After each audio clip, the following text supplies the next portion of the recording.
the global system is changing a lot, and all of us feel it. I'm sure you feel it. It's more uncertain. The economic environment is more uncertain, and you've seen that over the last few years. The US economy is, was stuttering for a while. The European economies have experienced many difficulties. There are many people out of jobs. GDP has actually fallen significantly. So there are going to be economic challenges. You're also seeing political challenges, civil unrest in many countries, including the Middle East. And the social climate is changing. I was quite alarmed a couple months ago when I saw students all over the UK, for instance, strike, and Oxford students. Do you have any of the scholars who studied at Oxford here? Okay, well, so there are two guys from Oxford here. It's rare when you see Oxford students walking the road, or you saw students at London walking the road. But I mean, there's been a lot of changes in the social climate, and it means that people are dissatisfied in some way with how the economic system and how systems generally are working. We have seen increased natural disasters and catastrophes. These are things we have to pay attention to. The global climate is changing, and they are posing significant risks, physical risks to us. We have seen the situation in Japan.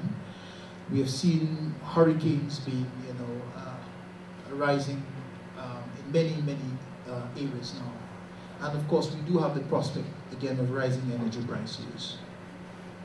So the global environment is uncertain, and you have to plan in the future for that uncertainty. This is not something that you can take for granted as scholars. You have to sit down, think about the uncertainties, and decide, how you cope going forward. And this is something that even we as policymakers think about every given day, right? These uncertainties are not going to go away, and you have to find a mechanism to cope and to manage them. At the domestic level, there are some immediate things that are important for us. We have to find a way of stimulating investment. If the economy is to pick up again, we need to have people investing. We need to have people opening new businesses. We need to have people producing new products. That's the only way we will grow. We would not grow, we don't earn money by just sitting down. We have to produce goods and services to sell to someone. So the only way this can happen is if people start investing, if the private sector start investing, if young scholars also start new firms, get together, use your skills to produce firms. I was telling some of the scholars here earlier that there was a period in my life in which I also worked for myself. Perhaps the most lucrative period in my life is when I worked for myself. It's far more stressful, but you're able to earn some money, and you have to find ways of combining your talents and using these talents in a form that allows you to earn money. To come to university, when I came to St. Augustine the first time, as I said, I came from a very poor family. My mother could not have afforded to send me to university, actually. I was the very first member of my family who came to university.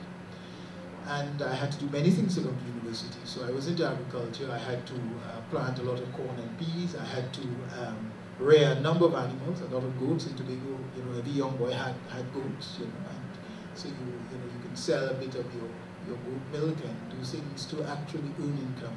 So I came to university actually based on the sale of goats and products. And that was a very instructive period for me in my life, And of course, coming to university, I worked as well.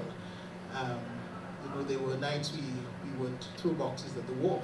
It was quite lucrative then to earn extra money. I taught statistics to many young students on campus to earn extra money as well. All of these things I think are important, and I think they're important aspects of life that you need to be able to continue. We have to deal with the threat of inflation. And in our case, because a lot of it is arising also from food prices, we have to find a way to get back to some agriculture and to manage our food bill effectively.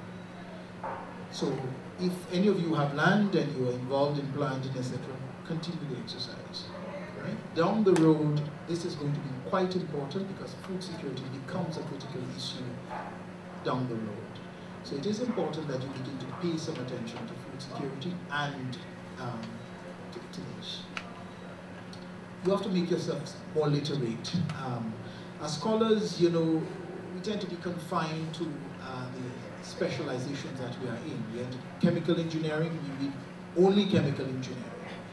We are into economics, we read only economics. We are into philosophy, we are into psychology, we read only that. The world is changing. We need to be abreast of several areas. So we have to follow political developments, we have to follow economic developments, we have to follow what is going on in our natural environment. We have to follow what's going on in our financial systems. These are not things that we can leave to someone else to do for us. These are things we have to be able to do for ourselves. So I want to encourage you to broaden, you know, your approach to financial literacy, and I quite commend this start. And I should add that over the next few months, the central bank itself will be highly engaged in a number of retirement expositions in various parts of the country, in which we'll be promoting, you know, how you deal with pension arrangements, how you deal with savings in a much more specific ways. I'd like to ensure that President Penny contact our financial literacy unit, contact me directly, so that we can ensure that the scholars are also a part of this process. Okay. Small business development is important, and I don't want to emphasize this. You know, we, as scholars, you have to also look at the possibility of working for yourselves. Many of us who were trained in the very old grammar type school environment, you know, you got a PhD in some esoteric area, and you sort of went off and you worked for the university or you worked for the government. The future is not likely to be like that. And you have to find ways of using your skills to actually generate businesses. And therefore, paying attention to small business development is going to be critical as you go forward. No one is guaranteeing you a job as you go forward. No government can guarantee you a job. And the only way you survive and you make it is if you find a way of making and developing your own jobs. That's a hard lesson I learned many years ago. Yes, I worked for you know, the central bank at this point, but there are points in time that I worked for myself. There were many years I traveled back and forth, you know, working on forecasting systems, building models for institutions, etc. And you know, trying to use my skills to do something, right? And importantly, and of course, finally, I think we have to look at how we improve the efficiency of our financial services sector. So these are some challenges and some issues that I want you to reflect on going forward. I know I've been long, but let me thank you once again for the opportunity, and feel free to call me at any point in time again for something more specific. So I hope I've given you a little bit of how the economy works, what some of the challenges are. I've given you a little bit about monetary policy and why it's important and what we do. I've given you a little bit about what financial stability is and why it's important. These pillars I want you to bear. If you leave with any message, I want you to remember the diagram with the two pillars: financial stability, monetary stability, and macroeconomic stability. Any of those pillars are in trouble, or the economy is in trouble. So it is vital that you understand how those pillars work, so that you know if the economy runs into trouble, you can predict when and why.